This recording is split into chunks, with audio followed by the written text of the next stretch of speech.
Hey, it's your guy Tyrrell back with the interviews. Manchester United, Arsenal, no Ferguson, no Wenger. United blow a great opportunity to close the gap between them and the Gunners. Why were they unable to beat Arsenal? Where did Arsenal go wrong? Why wasn't there a winner? Don't worry, here at the interviews, we've got you covered. So on this edition of the interviews, we're going to break down the 2-2 draw between Manchester United and Arsenal.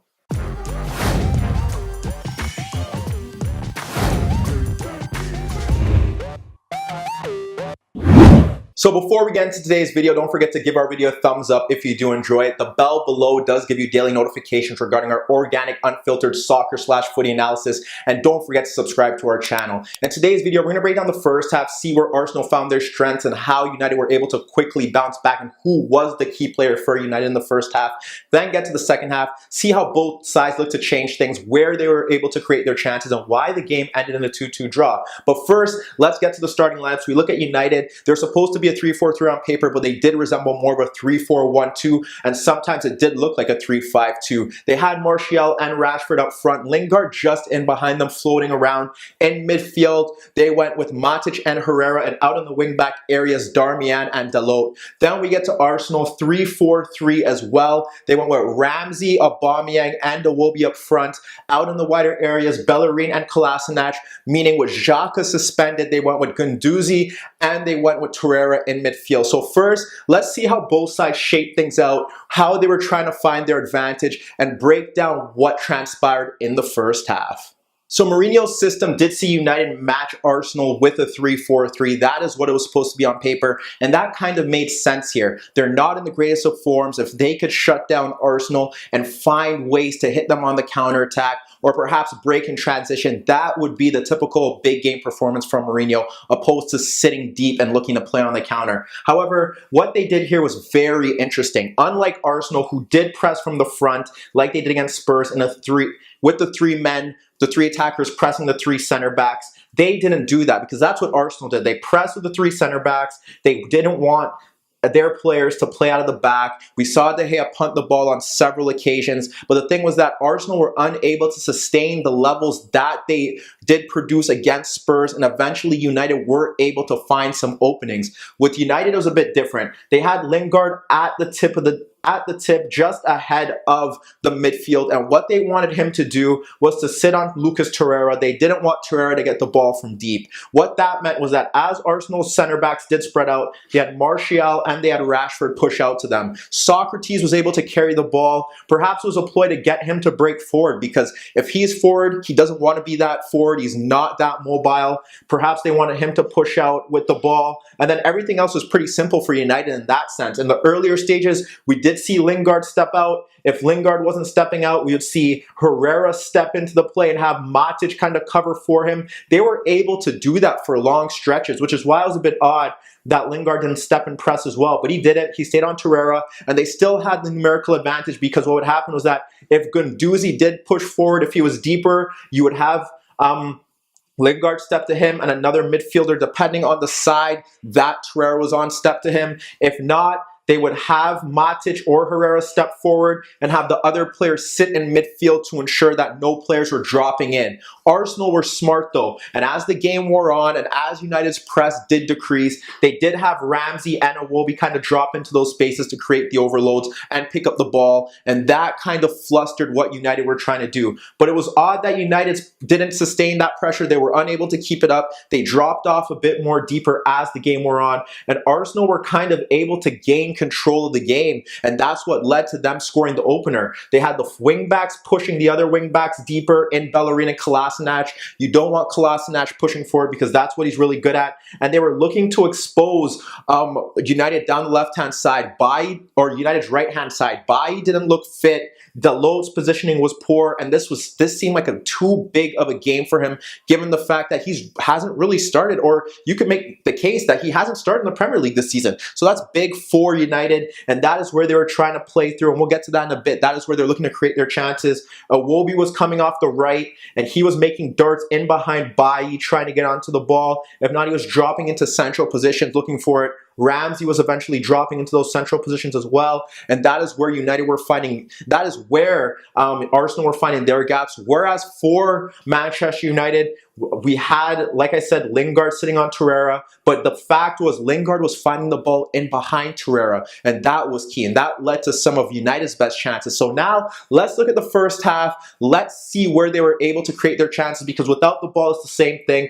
United dropped into more of a 3-5-2. Lingard was dropping off into midfield, then pushing forward, and with Arsenal, they would drop into a 5-4-1. So that was pretty straightforward. So let's get into the first half. Let's see how they were able to create their chances, and then we'll get to the second half and see how the game transpired from there. First, we'll look at Arsenal's chances, and one of the big problems that United had was with their system, the fact that they have the 3 men up front and one simply focused on Tyrrell.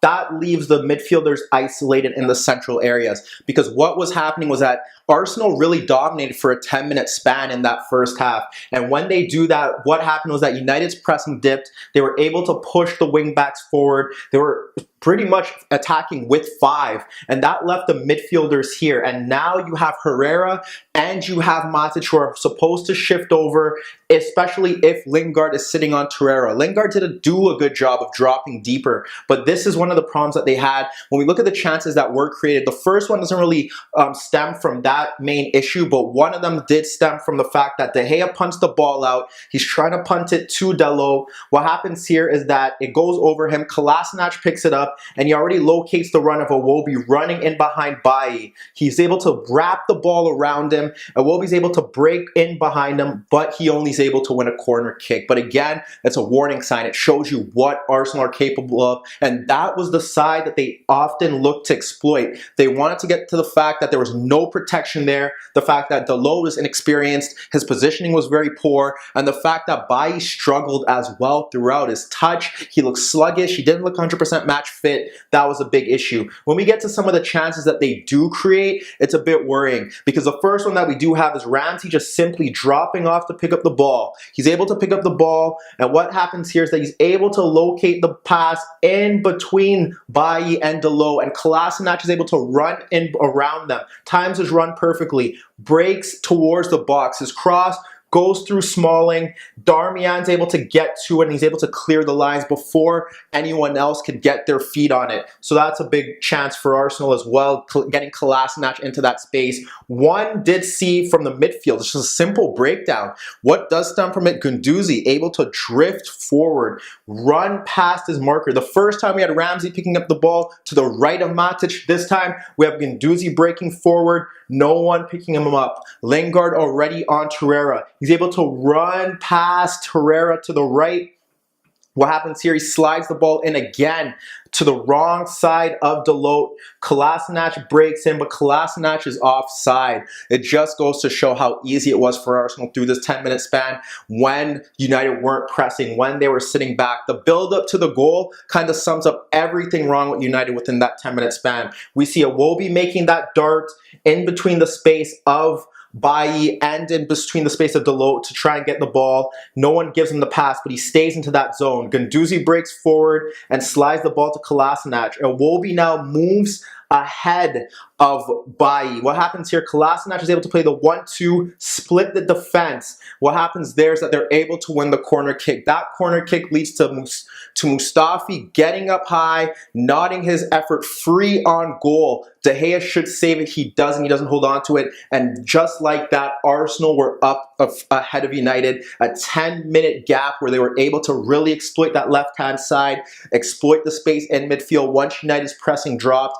and that was how Arsenal got ahead. So now let's get to United, see how they started the first half well, and then who was the key player in getting them back into the game, and how they're able to quickly respond to Arsenal going ahead. United, on the other hand, were looking for a spark. Pogba, Lukaku on the bench, also with Juan Mata. Who was going to be the key player here to take charge? In the early stages, it looked like it would be Marcos Rojo. It didn't make sense based on the fact that Arsenal had their 3 men playing and pressing them from the front. However, it was Rojo who was involved in 2 of their better chances in the early stages. Not really their better chances, but it showed United were getting into attacking areas. The first one doesn't really lead into anything, but at the start of the game, you had Rashford dropping off. You have eventually had Martial dropping off, but no one making runs in behind. It took Rojo to punt the ball into the path of Martial, who ran off his marker. And what happened here was that what happened was Socrates came across and he was able to clear the lines. That was one opportunity. The other one, he steps forward, he locates Aubameyang, who then is able to play it into Rashford, who had dropped off. You have Tyrrell stepping into him. He cuts in, he cuts out. He's able to fire his shot on goal. It was a tame effort, but again, it goes to show what they were all about. Rashford was trying his best to really influence the game. You saw him driving past markers later on in the half, which did lead to a booking from Mustafi down the left-hand side. But the key player here in the first half was Jesse Lingard, and his role was key because initially in the game, you didn't really know what he was doing. He was marking Tyrrell. We didn't know if it was a midfield three or if he was floating, but it was a good interchange in between both. At times, he was dropping off earlier on to ensure that they had numbers in midfield. He was pressing Tyrrell, but he was also getting the ball in behind Tyrrell, and that was key. One of their first chances that really saw them get into good positions through quick passes was Matic picking up the ball, and he was able to slide it between the midfield for Lingard. Lingard picks it up, Socrates steps to him, he plays into Rashford, who tries to flick it into the path of Martial, but it ends up hitting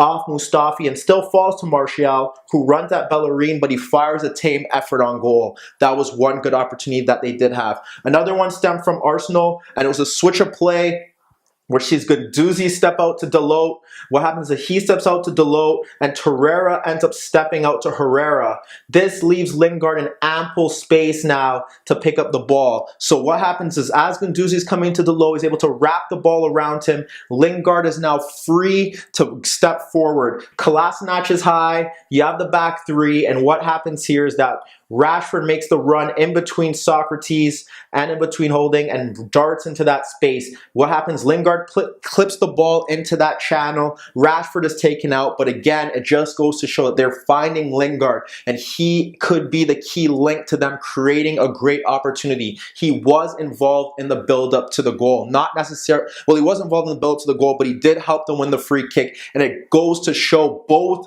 good things that United did. Rojo stepping forward, Lingard finding space between the lines. It's a loose ball that Martial ends up picking up. What happens here is that he locates Rojo and he plays into Rojo, who's stepping forward. As Rojo steps forward, Ramsey's looking to recover and Tyrrell steps to him as well. As that happens, the ball is played into Lingard again, free between the lines, plays it into him. What happens now is he lays it off to Martial. And as he lays it off to Martial, you have Guendouzi, who comes across and takes him out. The free kick is eventually saved by Leno. We see Herrera pull it back for Lingard. It falls to Martial, who fires his effort in from point blank range. When you break down United in the first half, Rojo was stepping forward and he was looking to offer some penetration that they didn't find in midfield earlier on, and then they were able to find Lingard based on the fact that Matic wasn't really being pressed, and Lingard was trying to link with Rashford and Martial, and it eventually led to an equalizer as the final 15 minutes or perhaps 20 minutes of the first half was very scrappy with loads of bookings. So now let's get to the second half. Let's see how both sides look to change the game and see why this game ended up in a 2-2 draw. The second half kind of followed the same template. However, we did miss the substitution of Lichtsteiner, who came off for the injured Holding. That did see Arsenal shift their back three. What happens is that Socrates now moved from the center to the left, Mustafi moved to the center, and then they had Lichtsteiner playing from the right. That is one of the reasons why Mustafi did get booked, because when we explained that Rashford chance, he was able to break past Lichtsteiner and then cut in, and Mustafi came across and chopped him out. Besides that, going into the second half, Arsenal did replace another player who looked to pick up a knock in Ramsey for more of a technician in Mkhitaryan. But like I said, the game followed the same template. We saw one of United's better chances again stem through Lingard. It was Herrera and Guendouzi challenging a 50-50 ball. He nods it in behind Tyrrell for Lingard. This is a big problem. Tyrrell has one job.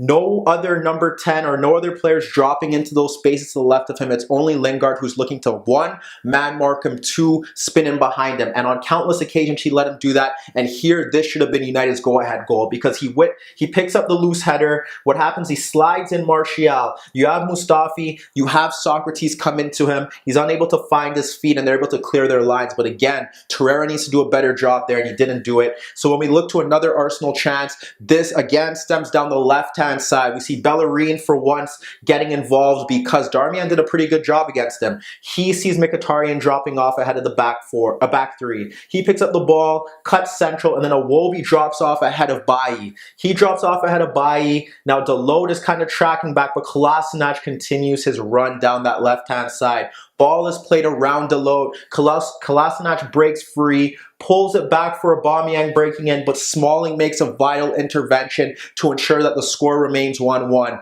Then we see more changes. We see Lukaku come in for Martial, who appeared injured, and then Arsenal were forced into their final change again due to what looked to be another injury, and they bring on Lacazette. With Lacazette coming on, we see Aubameyang moved to the left, and this looks so pivotal for Emery based on the fact that Bailly was struggling throughout and Dalot was struggling throughout. Now you have Aubameyang running at him, you have another goal threat in Lacazette, and Mkhitaryan looks like he's very sharp on the night. However, when we break down the goals, it just stems from a different avenue for Arsenal. It's Rojo being loose on the ball, Mkhitaryan pressing him from the right, and as Mkhitaryan presses him, he passes the ball, overtouches it, passes into Lacazette, and then that leads to a break. It leads to a 2v1, they pass it back to Mkhitaryan, Lacazette gets it back, Rojo recovers, but he slides into Lacazette, and the ball rolls into the net. Within a minute, less than a minute, off the kickoff, ball falls to Rojo. Again, like we saw in the first half, being a bit more incisive, trying to play the penetrative pass, plays it long for Lukaku, who holds off Socrates and is able to hold off Mustafi. Kolasinac comes back and pokes. His first touch is very poor, and he pokes it into the path of Lingard. But again, Tyrrell not tracking the run of Lingard, who was able to ghost into the box. Someone else should have picked him up at some point. But again, that is Tyrrell's job. Breaks in, is able to fire shot past Leno, and just like that, United were level 2-2. But that didn't change much because again, Arsenal came down the left-hand side. This time, within the span of a minute, Guendouzi inspired two great opportunities. The first one sees him drop off a bit deeper. You have Lingard, you have Lukaku trying to come out to him. He's able to skip past both. He ends up sliding the ball in between Herrera's legs for Kolasinac. With Kolasinac getting that ball, what happens here is that you had Aubameyang on Dalot, and he makes the run across him. Dalot doesn't track it. Again, they're switched off. Smalling sees it late. The cross into the box sees Aubameyang from point-blank range end up firing his effort right at De Gea, who makes a quality save. United don't really clear their lines. The ball comes back. What we end up seeing here is that again, Guendouzi is able to drive forward, and what happens is that Kolasinac is in a narrow position, and we have Aubameyang occupying Dalot. Guendouzi plays the ball in behind Herrera, and we see the run of Kolasinac. Ball's played in, Herrera tracks him well, and as he tracks him, what happens there is he's able to gain a yard, cut back, but this is where United switch off again because Mkhitaryan from that right-hand side is able to run off Matic. He runs off Matic. We see Bailly at the front post. The cross is delivered. Bailly misses it. Mkhitaryan gets ahead of him, ahead of Matic, but he skies his effort over the net. But those are two quality chances for Arsenal to take the lead, again stemming down the left-hand side. Kolasinac, with that being said, did offer Dalot space to break forward down the right. However, he was fortunate based on the fact that Aubameyang did a lot of the tracking back for him. And with Dalot getting into good positions, there's one time where he got into a good position, waited too long in the earlier stage of the second half, was unable to find Martial. But the other two times he did break forward, just a bit hesitant, looking for the right cross, and Aubameyang was able to come back and block both of his crosses. United went to the bench. They brought on Fellaini for Rojo. They moved to more of a 4-4-3 for the time being, and then they brought on Pogba for Lingard. It did look like it was a diamond, but there was no real effect on the game game from United in terms of creating chances, and that was a big warning sign. Lukaku didn't change much, Fellaini didn't change much, neither did Pogba. Whereas you look at Arsenal, Lacazette scored the goal, Aubameyang ended up going onto the left-hand side, doing the tracking work for Kolasinac, eventually creating chances. There was one time where the ball was switched out to him where he ran at Dalot, cut in and forced De Gea into another big save. And then we look at Lacazette, who ended up helping score the goal, and Mkhitaryan was involved as well, creating a chance towards the end where he ran past Darmian, pulled it back for Tyrrell, who again forced De Gea into another big save. De Gea was key after making that mistake in the first half. When we break this down, perhaps if Arsenal had more substitutions, they would be able to get the job done here, but they ran out, they changed the game enough, they dominated down the left-hand side. United found space in behind Tyrrell, so the draw kind of seems fair, although you can make the case that Arsenal created the better chances more so in the second half, along with their 10-minute spell in the first. But let me know what you guys think.